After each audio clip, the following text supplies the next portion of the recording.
Obsesif, ngobrol santai, seru, dan inspiratif.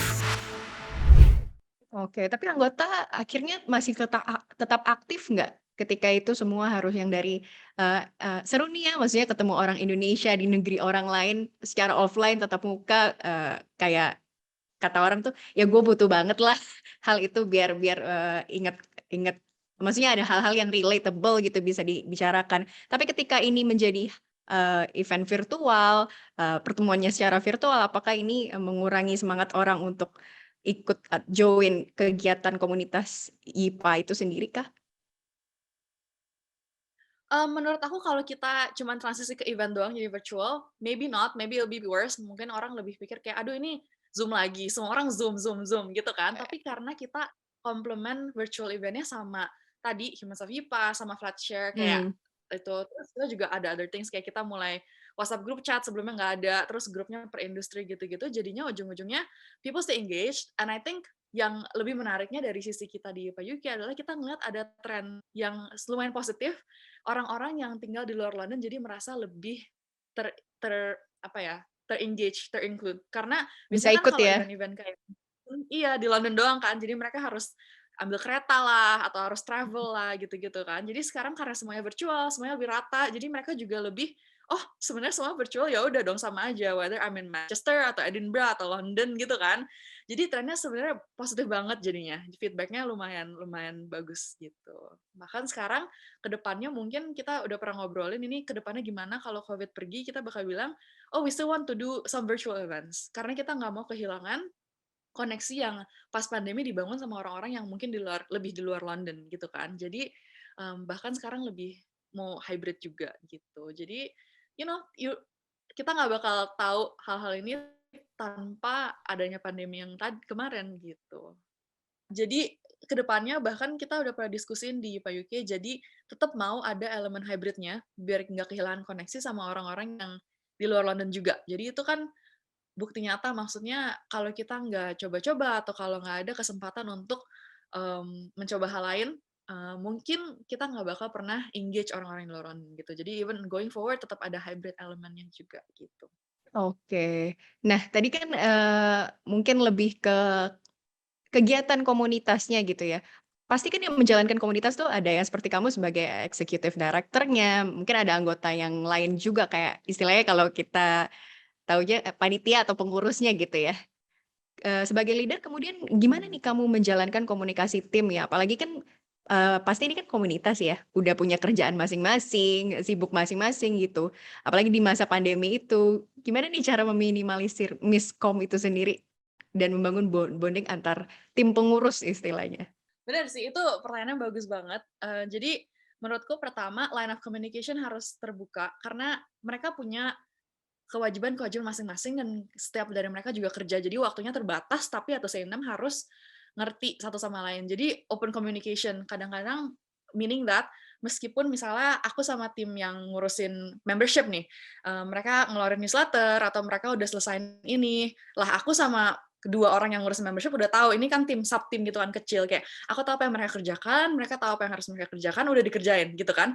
Nah, tapi ada kalau di IPA UK ada kayak 7, 8 orang lain juga yang nggak ngerjain ini, tapi mereka nggak tahu kalau nggak di-flag, udah, ini udah selesai gitu kan. Jadi, aku selalu bilangin ke tim memberku kalau udah selesai ngerjain apa-apa, meskipun aku udah tahu, tetap kirim ke grup kayak, "Oh, ini udah selesai," atau, "Oh, ini kayak gini, oh, ini flag," atau, another thing yang aku suruh mereka adalah meskipun itu bukan tugas kamu atau kerjaan kamu, tolong ditonton atau tolong dilihat atau tolong di-review, terus kalau misalnya kamu punya masukan untuk workstream lain, tolong dikomunikasikan ke mereka langsung, di luar meeting yang gede-gedean. Karena meeting gede-gedean kita update satu sama lain iya, tapi kalau mereka mengambil inisiatif untuk kasih feedback kayak untuk tim tertentu atau untuk orang tertentu, itu personal relation-nya terbangun gitu kan. So I always encourage that outside of just a big meeting gitu. Mmm, Hal lainnya lagi, yang menurutku lumayan manjur adalah sebagai seorang pemimpin harus memiliki hubungan interpersonal dengan setiap tim member juga.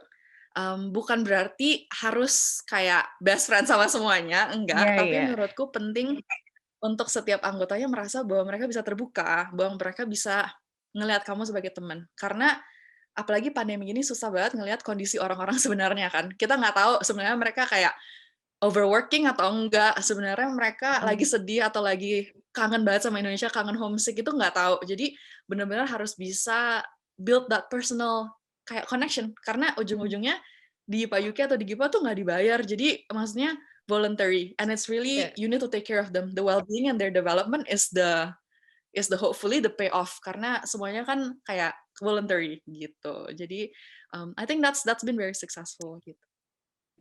Tantangannya lebih besar ya, ketika itu komunitas yang, sifatnya volunteering gitu.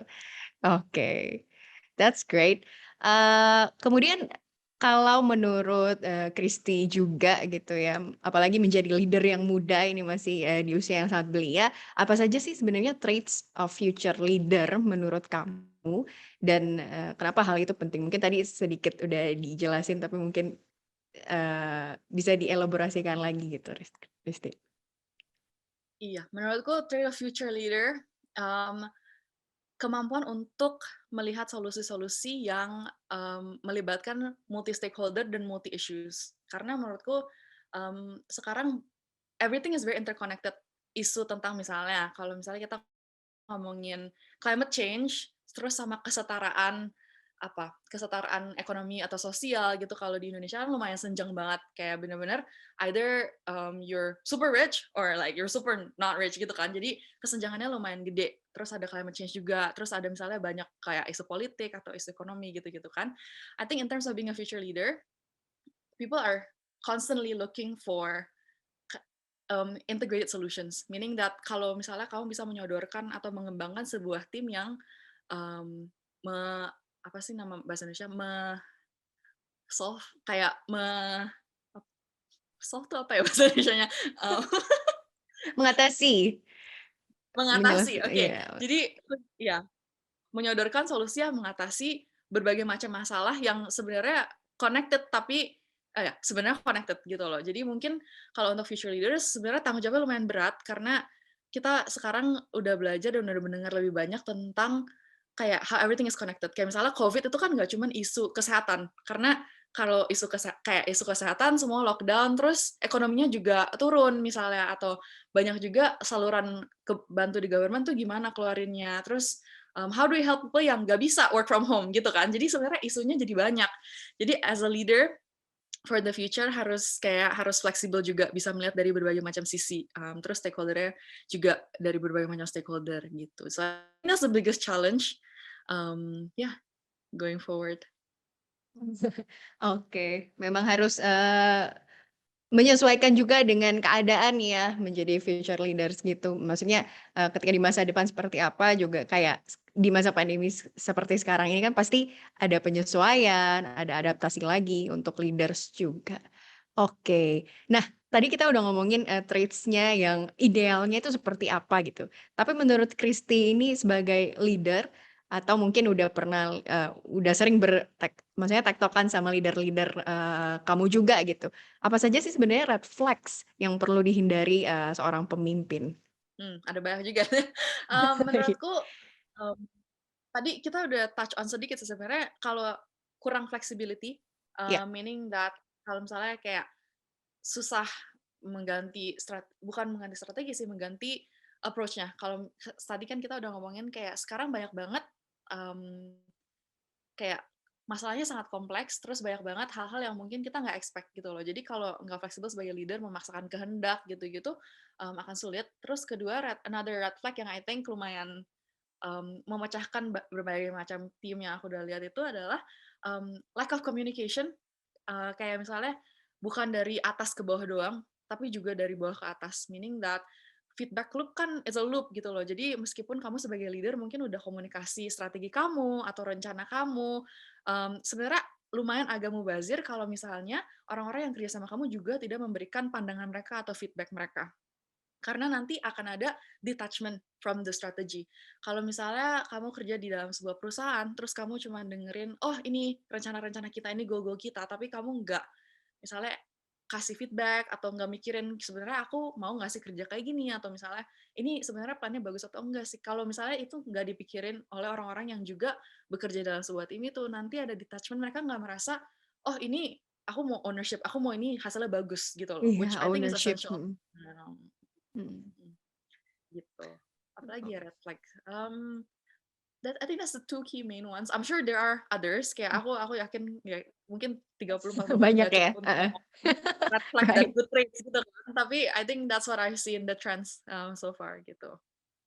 Oke. Nah, kalau, ngomongin tentang, leaders kan berarti tadi, banyak tanggung jawab juga. Jadi maksudnya kita harus, istilahnya apa ya, memfasilitasi apa ya, karyawan maksudnya karyawan atau bawahan atau rekan kerja kita juga gitu kan. Ini ada satu istilah nih, kalau dulu tuh H.J. Agus Salim, cendekiawan pejuang kemerdekaan tuh pernah ngomong, berarti menderita. Kalau menurut kamu sendiri, dari pandangan kamu seperti apa nih? Hmm. Um, aku lumayan setuju actually, tapi menderita sebenarnya diksinya lumayan kuat ya, jadi kesannya wow gitu kan. Iya, Kebetulan one of my oh sorry, nge-lag ya? Atau enggak? udah aman. Udah aman, oke. Iya, kalau menurutku actually one of my guiding life principle adalah aku tipe orang yang I live my life in service of others, meaning that aku emang suka dan aku emang gak ngerasa terbebani kalau memang harus berkorban untuk banyak orang. Gak semuanya passion-nya kayak gitu, dan gak semua panggilannya kayak gitu. And that's completely fine.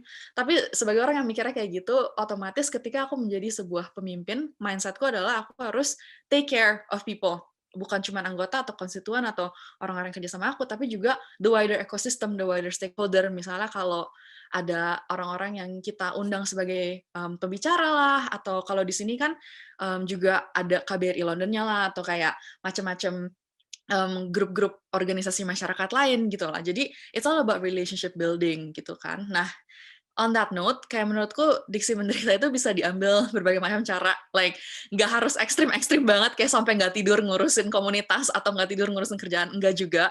Tapi menurutku maksudnya adalah pengorbanannya.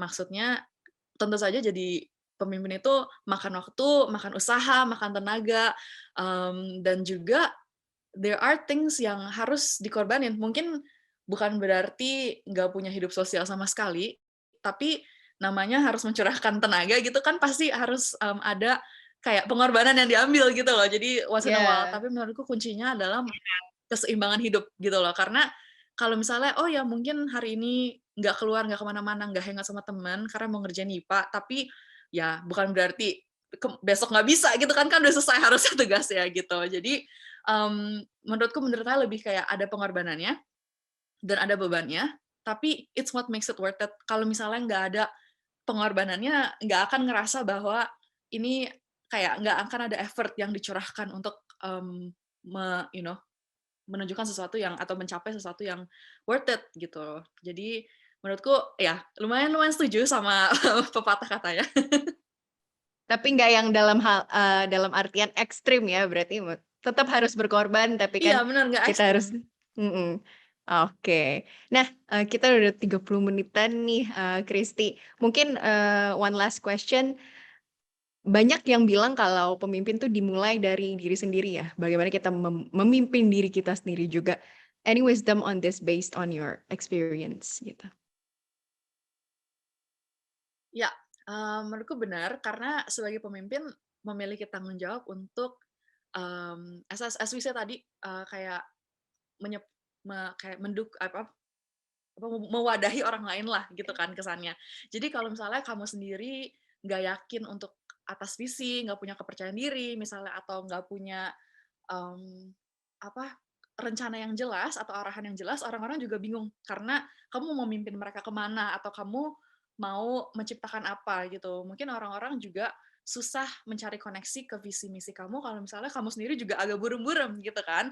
Jadi menurutku benar banget leadership comes from you, and I think the standard yang kamu set untuk diri kamu sendiri juga akan terpancar lewat bagaimana kamu bekerja ya kan. Karena misalnya kalau aku sendiri orangnya malas-malesan atau orangnya last minute, kadang-kadang aku last minute dan kadang-kadang juga males dan itu nggak apa-apa gitu kan. It's all about balance. Tapi kalau terus-terusan begitu lama-lama anggotanya juga bingung kan, lah ini gimana Mmm, sih pemimpin ini minta ini itu dikasih deadline tapi dia sendiri kok nggak kerjain apa-apa atau kok dia cuma nyuruh-nyuruh doang. Nah, akhirnya jadi orang-orang mungkin nggak mau kerja sama kamu atau entar kayak pecah belah lah timnya gitu. Jadi menurutku there's a responsibility kan kamu bertanggung jawab untuk set an example, set a tone, set the bar gitu kan. Jadi you have to start from inside. Nah, menurutku justru hal-hal inilah yang bisa kamu kembangkan as you go along.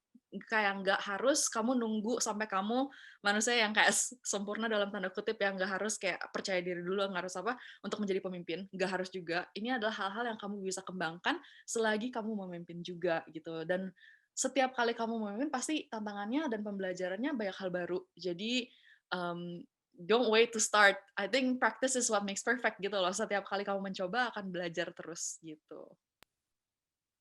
oke. Jadi lifelong journey juga ya? Nggak harus, wah harus percaya diri dulu, harus udah hebat, udah banyak pengalaman dulu dan lain sebagainya. Oke, tadi keren banget udah dapet, berarti tadi mungkin key yang paling penting memang harus jadi seorang pemimpin, yang utama harus punya purpose dulu ya. Mereka mau seperti apa, membawa diri mereka sendiri, kemudian juga, ketika mereka menjadi pemimpin kan mereka harus mewadahi, rekan-rekan mereka gitu. Tadi juga penting untuk menjadi autentik, kemudian baru dari sanalah, dia bisa menentukan, sebenarnya decision yang, lebih tepat ini akan seperti apa untuk timnya. Dan, kemudian juga mereka harus take care of people, stakeholders, itu juga hal yang penting gitu ya untuk dimiliki kualitas seorang pemimpin. Oke deh, thank you so much Christy buat waktunya ini, bener-bener 30 menit yang luar biasa lah berarti teman-teman obsesif ini bisa apa ya, ngambil hal-hal yang berguna. Semoga buat mereka yang apalagi mau belajar jadi pemimpin atau leader gitu ya. Oke, thank you Christy buat waktunya. Sampai jumpa lagi.